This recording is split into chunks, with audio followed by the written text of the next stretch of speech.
Hi guys, welcome back to another exciting episode of the show, Control or Be Controlled, the podcast designed to help you start thinking differently and take control of your life.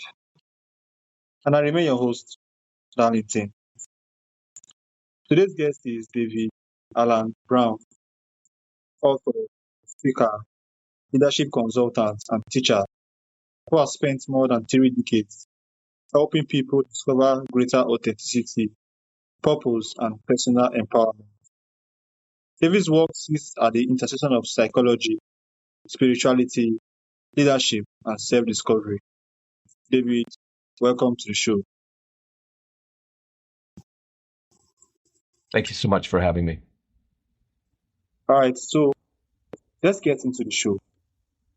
You have shared that there was a season when your life became incredibly dark.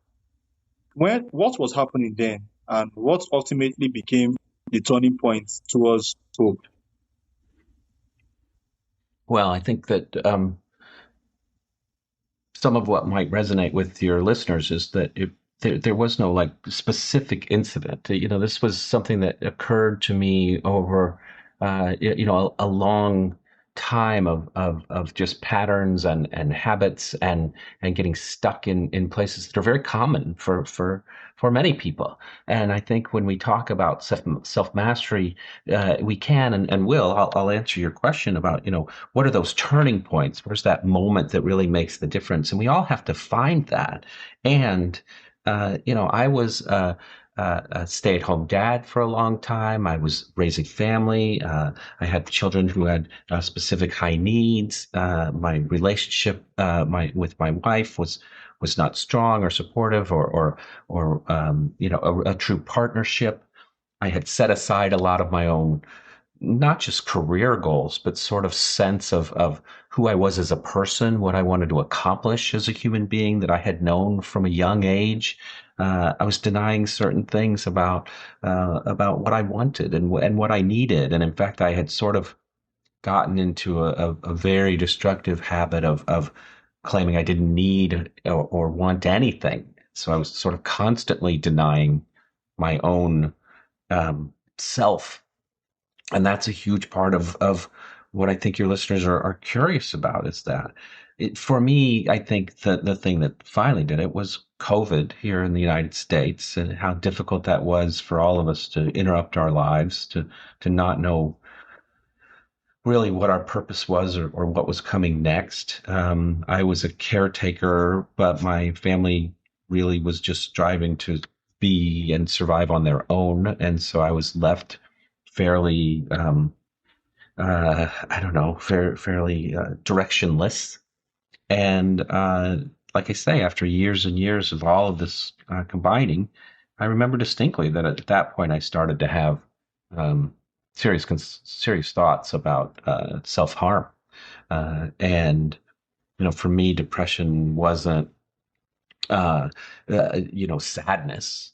It was, I got into a place of numbness, of not feeling anything, where, I was absolutely being just controlled by pattern and habit and just stuck.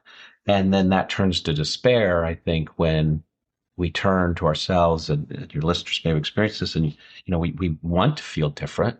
It doesn't feel good. We know there's more. We sense there's opportunity, that there's meaning, that there's purpose. But when you ask yourself, or someone asks you, okay, so what would make it better? And then you don't know the answer. There doesn't seem to be anything that could make it better.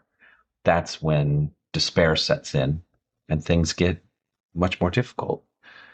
The shifting point for me, to answer the rest of your question, though, I think, well, was that was an awakening, and with children especially, I knew that wasn't something that I wanted to accomplish, and so I turned to professional help. And I had been in therapies before. I had been with therapists, some of whom I now know were not any good. So step one was finding a good therapist. And step two was deciding that I would no longer withhold anything or lie about anything uh, or avoid anything. That I would let the professional do their work, and I would be fully invested in it, for myself. And that level of honesty and authenticity, that really exploring self and being willing to go all the way into the truth of what is happening and what we're feeling and what's going on, that became the start of change. All right, thank you so much. David, many people struggle with self criticism, fear, or overthinking. How can someone begin responding to those inner voices instead of being controlled by them? Yeah, it's such a great place to start because when I talk to people about this program and about the self talk and self awareness, so often that's what I hear is, well, my voices are angry or my voices are mean, my inner voice, is unkind, and I recognize that. I know that that's true, and there's a couple of things to remember. That the first and foremost is um, that thoughts are just thoughts. I just heard Deepak Chopra talking about this the other day. Just spend time when a thought comes into your head, that no matter where it comes from, whether it seems like it's inner voice or it's just something random, just take a moment and try thinking of it as something completely separate from yourself. Just examine it as if you were walking by a table and there was a lamp there or fruit. Like, oh, that's an interesting thought. Oh, I wonder how that got there. Ask yourselves some very subjective questions that aren't about the content. Just think of it as a thing, as an object, because that's truly what it is. Thoughts come into our heads and they're not who we are. They aren't always our motivation. They aren't always what's best for us or correct. They don't always feel good. Sometimes, frankly, they're just scary, from the guy who drove around town thinking maybe he should kill himself. Sometimes the thoughts are scary and they're just thoughts. So that's the first thing to bear in mind. These are not the definition of you. They are not the core of your substance. They are merely thoughts. The second thing, as far as the voices are concerned, Darlington, is some people want to say, yeah, but I want to find the good voices. I want to find the ones and the thing is that these are the voices. Like, these are the ones. There aren't different ones. There aren't, we're not going to shut this one up because he's being, the voices are, this is what we're working with. And at first, we do probably have to recognize that if we haven't embraced our emotional side or appreciated all of the work that we've done, those voices might feel neglected. They might feel disappointed. They might feel upset. They might be angry. They might be hurt, not necessarily even because of something that we have done. It could be because of a trauma in our life or just our circumstances up till now. So really the first thing that the additional thing that we do is, as we set the thoughts aside, like in the first part of my answer, the second thing we do is we make certain that we're loving ourselves no matter what. That, like, we embrace that child within us. When a toddler, it's something happens to them and they lash out at us or they say something or they cry, then we immediately know that, oh, that's just who they are, and that they're just responding to something, and we love them. It'll be okay. Well, we have to start doing that for ourselves too. Oh, look, that part of me is angry or frustrated or responding to something, and it's not how I necessarily want to feel right now, but I love them, and it'll be okay. So it's those two things, separating thoughts from ourselves and then embracing and loving the self. These are the first introductory steps to moving through this cycle of negativity, which is very, very real for many people, including myself.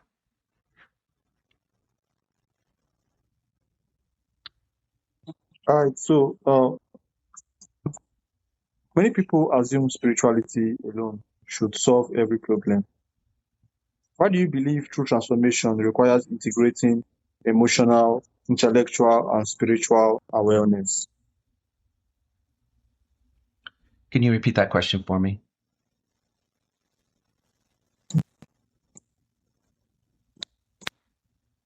I Just said, the last part. how can someone begin responding to those? Okay, okay. Many people assume spirituality alone should solve every problem. Why do you believe true transformation requires integrating emotional, intellectual, and spiritual awareness? Okay, yeah, I think that, and let's just start with a couple of terms here because I have talked about higher power and spirituality and how people experience that in their lives or define it or practice it is entirely up to them. Sometimes different faiths or churches or practices can put forth what you said at the start, the sense that, oh, just leave it all up to a higher power, it will be fine. And you're right. I don't. That's not how I perceive the energy dynamics in which we live. It's not how I perceive an integration of higher power into our lives. And here's why. When the program is designed to find a balance between those three elements that you talked about, our emotional side. And my understanding of this comes from study and recognition that we're a living organism, that has evolved over millennia to be exactly what it is. That's extraordinarily complex. It's an amazing uh, entity. There are massive amounts of information being poured into it at any given time. It has a data center called a brain that we call a brain that processes huge bits of information and responds with to all of that information with primarily chemical and electrochemical responses. That's all in a very organic thing that happens and would happen whether or not there's a God or not, because this is how we function. And so to ignore the beauty of emotion, for example, which exists to help us respond, to know, to have a not just a survival, but an instinctual movement towards life and purpose. At the same time, we've also obviously been provided with free will. This massive mechanism also gives us a consciousness that we wake up to each day and can honestly say the thought, what will I do today? We have, and this is the fundamental uh, concept of your program, we have the ability to choose virtually everything that we do, with the exception of the most fundamental physiological portions of being alive. But if we choose not to do those, then we're not alive anymore. So that exists, the things we do is obviously a huge part of our existence on Earth.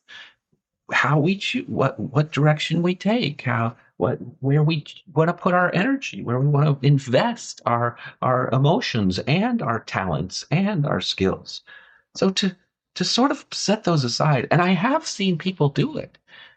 And when I do ministry work, we call it spiritual bypassing, which is essentially those two things I just described are hard. They're hard work. They take a lot of energy and time and they distract us. Sometimes we're very, very uncomfortable. And whether that's emotionally uncomfortable or with actions uncomfortable because we're doing things that are hard. So sometimes I've seen people say, I don't have to do any of that.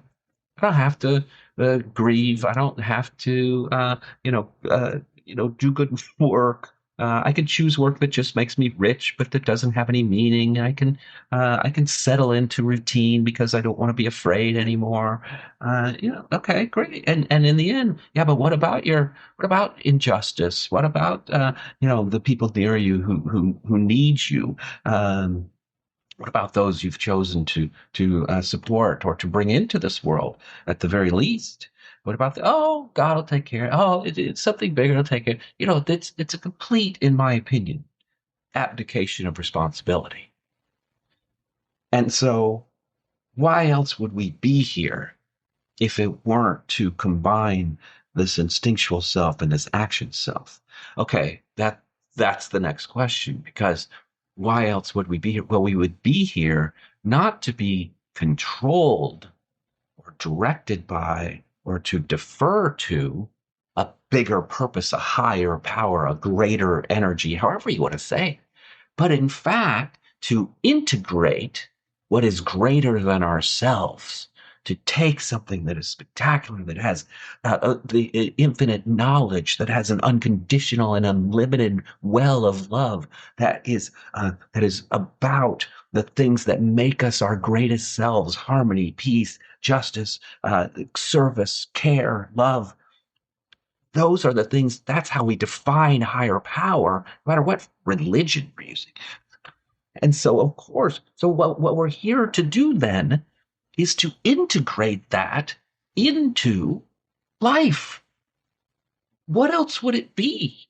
Would it be just to sit as a blob and be an emotional, constantly responding, the term in America is lizard brain, where we're just only in our emotions, instinctual selves? Would it be to just take action and amass wealth and just to, get bigger and more and grow? And surely these are not the things that life is intended to be. Life is intended to be the integration of something much greater. And the thing that will integrate it, along with plants and nature and anything else that's living, but the fundamental and most powerful thing on this planet that will integrate these these um, these values, these virtues, are human beings. And so that's why we do it. That's why we undertake it.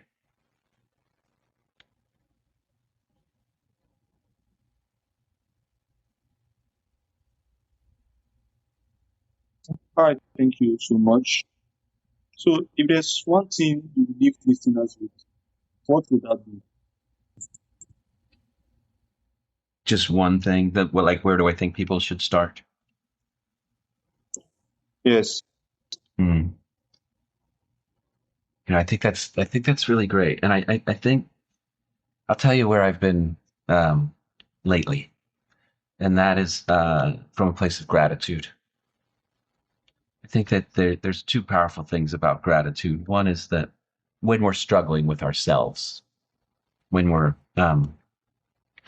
when those voices are not as kind or as friendly, and we're just not sure what to do, what should I do next? Then one of the greatest phrases, one of the simplest things, the power of gratitude, is live your life in such a way that you see gratitude in the faces of others.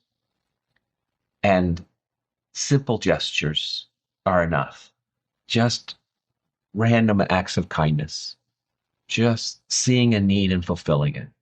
And then not just looking away or scurrying off, but, looking in the face of the person and seeing gratitude isn't that will alter your life. That will change your life. The other thing that gratitude does is it puts us back in connection with the divine. And this is an exercise that I've done for years, and it's a true story. And your listeners can do it right now, right along with me. I'll tell you a bit of the story, and then we'll go from there. I went to school in New York City, and every day on the way to classes, I would be asked for money because there were people in need. And one day, and I couldn't afford to, or to give money every day or to everyone, and so you have to make decisions about that. And one day I was coming home from class. I remember it quite distinctly. And again, someone asked me for money, and I walked right by, and I just did this. I don't even know how it came to me, but I started to add up in dollars in America the value of everything that was on my person. And people, again, listening, Dorothy, you could do this right now. But just start with whatever you have on, whatever clothes you're wearing, whether you purchased them or not. I mean, what's the dollar value of what I had on me at that very moment walking through the park that day? And so I did that, and I made it, and then I realized I had on a new coat that I'd gotten for Christmas that year that was actually quite fine. And so suddenly I'm in the hundreds of dollars, and that's just my clothing. And then I had a backpack over my shoulder and books, etc. And this was before the days as people at home are doing this. Start with your shoes and your whatever you're wearing clothes wise. And and then don't forget if you have any jewelry on, what the value of that might be, or a watch, or anything that you're carrying. What if you're wearing? I'm wearing glasses right now. The value of these glasses, or if you have contact lenses, or and then of course, what I first had to say, that was before we were all carrying tiny computers in our pockets. And so, what's the hundreds of dollars value of the equipment that you're sitting in front of?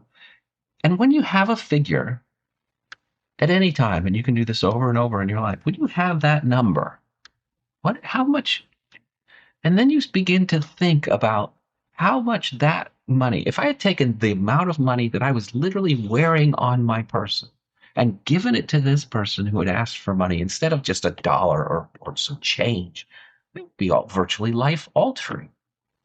And there are people all around the world for whom what you have access to right now could change the status of their lives. There are, in fact, on all over the place, there are things, they're called micro lenders, and you can invest in them. I can go to a website and offer $500, $300, $100 to someone for whom that would make a huge difference. And there are wonderful stories of vendors, for example, who were able to purchase something as simple as a bicycle, but the being able to ride the bicycle to the next town instead of having to walk in order to get their supplies or their inventory transformed how they did business and made a massive difference in their lives for something as simple as that. So there's two things. One, of course, is the call to help others. But what the gratitude does for us is it grounds us in the solidity of knowing that things are okay, that I'm safe. It takes away the doubt or the fear sometimes that these unkept voices are offering us. It inspires us to know that we have choices, and sometimes just knowing you have a choice is a strong a reclaiming of who we are in that one circle that I was talking about. Just remembering we have choices can open us back up to divine inspiration and emotional clarity. So I would say today my answer, and I have different answers different days, but I would say today my answer is gratitude, Darth. All right, David, thank you for sharing your journey, your thoughtful approach to helping people better understand themselves and live with greater intention. So I really appreciate you for coming to the show. And thank you for sharing your experience and your insight with me and my audience. It's been my pleasure.